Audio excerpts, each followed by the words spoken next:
66.75% ABV. This is going to get a little sloppy. Let's get into it.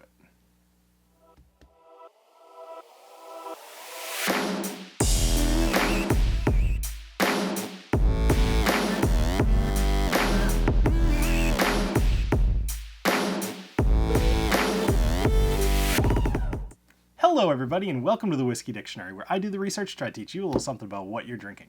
Tonight we're going to be talking about this beast of a whiskey called Single Barrel Barrel Proof. Now Jack Daniel's obviously is known for certain things. For the most part it's just known for Old No. 7, maybe Gentleman Jack. Very rarely is it known for anything other than that, such as the rye that it produces or even just the regular single barrel. But there is this, which I would consider kind of the pinnacle, if you take out the special releases, of what they offer in their core range. And this Single Barrel Barrel Proof is designed to be what you would normally get out of the barrel. And these barrels in particular are stored at the top of the warehouse, which is where you're going to have the most amount of heat fluctuation. But definitely much more just the higher heat over time. So, if you want to learn a bit more about Jack Daniel's in general, I've got a ton of other videos that I'll link some of them up here, but one of those is going to be my very first video I ever recorded, so go a little easy on me. The audio and the visuals, they're not great, but the heart of the Whiskey Dick is there. So, alright, let's just go ahead and get into the nosing and the tasting of this. So this is going to have the normal mash bill of 80% corn, 12% rye, and 8% malted barley. But you know, that's all it's gonna taste like Jack Daniel's, but it's gonna taste a little different. I mean, it's aged, it's mellowed, it's different. It's handpicked for its taste and its flavor, and it's not, you know, just a ton of different barrels marrying together. This is a single thing. All right, let's go ahead and have a nose. Now, key note here, if you're nosing along at home, probably should have told you this first, that high ABV, don't stick your schnoz into the glass, because that thing is going to burn a little bit. That's a huge ABV. You're going to burn your nostrils. Now, there is very, very classic, I wouldn't say necessarily Old No. 7 notes, I would definitely say like Gentleman Jack notes. There's brown sugar, there's caramel, there's vanilla, there's oak. Actually, this is kind of a, I wouldn't say unique, but this is, you know, rarer. Think about toasting a marshmallow, right? So you get the marshmallow over the fire, you get that perfect little golden crust on there. There's a smell to that. Before it burns, but after it's not just raw anymore. It's got a nice little toasted marshmallow smell. You get that in here. Not a whole lot more, though. At least not to me. I don't smell nuts in here. Some people do. I don't smell like a nuttiness to this. Just for your own notes, if you smell it, then you're not off track. It's not there for me. So, cheers, guys. Let's go ahead and dig into this guy.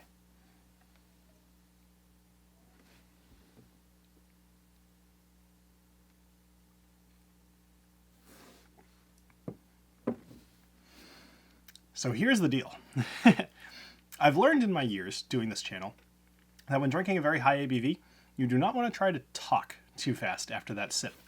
And this was one of those cases. That is, as I said, that is a monster. And I love ABV. I love high ABV. It is kind of my wheelhouse. But this one in particular is going to potentially knock you on your butt. So be careful, you know, drink it slow. That first sip, let that just wake your mouth up. You're going to go back for another sip. Now I want you to do it along with me if you can. And keep in mind that this is a single barrel. Our flavor notes might differ a little bit. I'll give you some of the more generic ones, and if there's, you know, anything that kind of sticks out to me as a specific, then I'll put that in there too. But you're probably going to get something different in here, and if you do, put it down in the comments by all means, please. I love hearing you guys kind of give me your tasting notes too, because I love to teach this stuff. I love to experience it. I love to give you what I get. But there's a lot of mouths out there, and you guys might get something I didn't get. And sometimes I read comments and I'm like, totally. Or I'll go back and I'll retaste it, and I'm like, oh my gosh, that makes perfect sense. So, by all means, always share with me. And if not, just go to the Discord and we'll talk about it. So, all right, let's go ahead and have one more taste, because I had that first one, woke up the mouth a little bit. Cheers.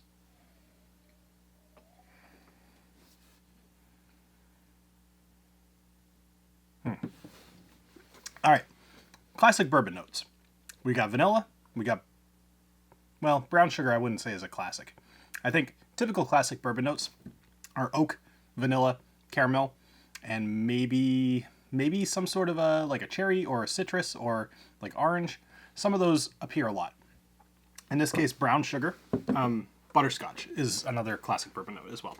So in this case, there's brown sugar, there's vanilla, there's oak, and there's caramel.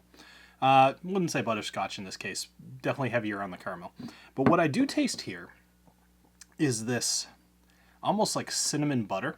For those of you that have a Texas Roadhouse near you, if you've ever gone in and had their cinnamon butter, specifically on those warm, delicious, friggin' way too buttery rolls that they have, which I'm not complaining, that is what this is to me. It's giving me that same kind of like salivating. It's like savory and it's just cinnamony and like warm and buttery and beautiful. I'm getting that.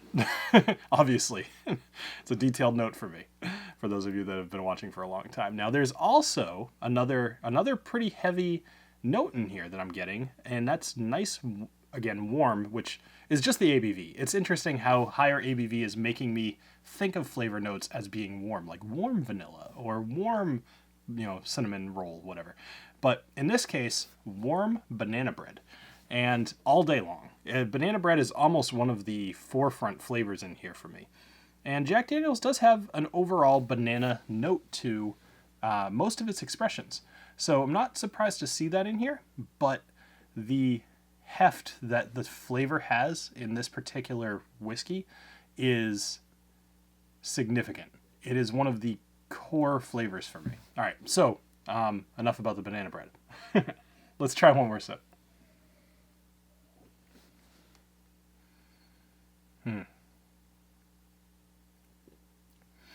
What I will say, similar to the nose, this tastes a lot to me like a way more mature and elaborate Gentleman Jack. There's a significant difference between Old Number 7 and Gentleman Jack if you ever have the two together. And think along the lines of a more mature, perfected Gentleman Jack, rather than just an Old Number 7 that tastes better. It's not. This is much different. So, all right, let's talk overall. I feel like I've been raving a little bit, but I will tell you that I have some reservations about this whiskey. So, price point is not a reservation. I think it's about $60 near me, maybe $65, maybe $70 if you're kind of unlucky, but you should be able to find it for under $70. And at that price point, it's a buy. But let's talk a little bit more detail about what I think about the actual juice, right? Like, I feel like this is worth the money if this is something that you're into. So, this high ABV presents some challenges. If you are not used to drinking whiskey of this caliber or ABV, then this is probably not going to be for you. You're not going to be able to pick out nuance at this high of an ABV if you're not kind of well versed in it. And I'm not coming from a point of view of, experience saying like, I've had so much stuff I could totally taste, like it took me a while to get a lot of these notes out of here. In fact, at first when I tried this, even on the live stream, I think I even opened it, or maybe I opened it just before the live stream. Most of the stuff wasn't apparent to me at first. It was pretty much just, woof, that's a high ABV whiskey. But as I drank more, and as I let it open up a little bit, I mean, it's only about a third gone, but maybe even less. But that let it open for a little bit, it made a difference. So, going back to what I think. So, if you are not used to drinking high ABV, this might be a difficult one for you to get into.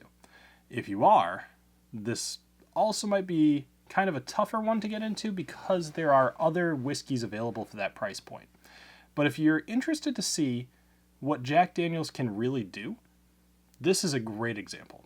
And even more so, if you're the kind of person who's into store picks, this is one that a lot of stores tend to pick because there's enough of them. It's kind of an easy entry into store picks. You're not going to a smaller distillery and maybe picking out some really rare barrel that, is exactly what you want or whatever. Like Jack Daniel's has a billion barrels. You can pick what you want and you can get exactly the flavor profile that you want. And it's you'll be able to find it curated by people who know what they're doing. So I guess what I'm saying is, if you're interested in store picks, this might be a good one to venture into that realm. If you're not, doesn't matter. You could totally find this, and there's a generic version that's available everywhere. So, I guess all of this to say I'm between a buy it and a try it, leaning heavier on the buy it. I think that this could be a fun one to have in your collection. You'll eventually grow into it, or it'll mellow out by being open enough for you to grow into it. And the bottle's not huge. It's going to sit on your shelf fine. So even if it sits there for a year, it's not going to be in the way. So these are all very important things. All right. I think that's it. Make sure to check out the Patreon. All the links are in the description below. And aside from that, go visit the website. Come click around a little bit. I've got t-shirts, all that stuff, whiskey t-shirts. And I'll see you next week when I review the Ardbeg Wee Beastie, which is one that I've been really looking forward to getting into and has all kinds of good stuff in it. So I will see you guys next week. Cheers.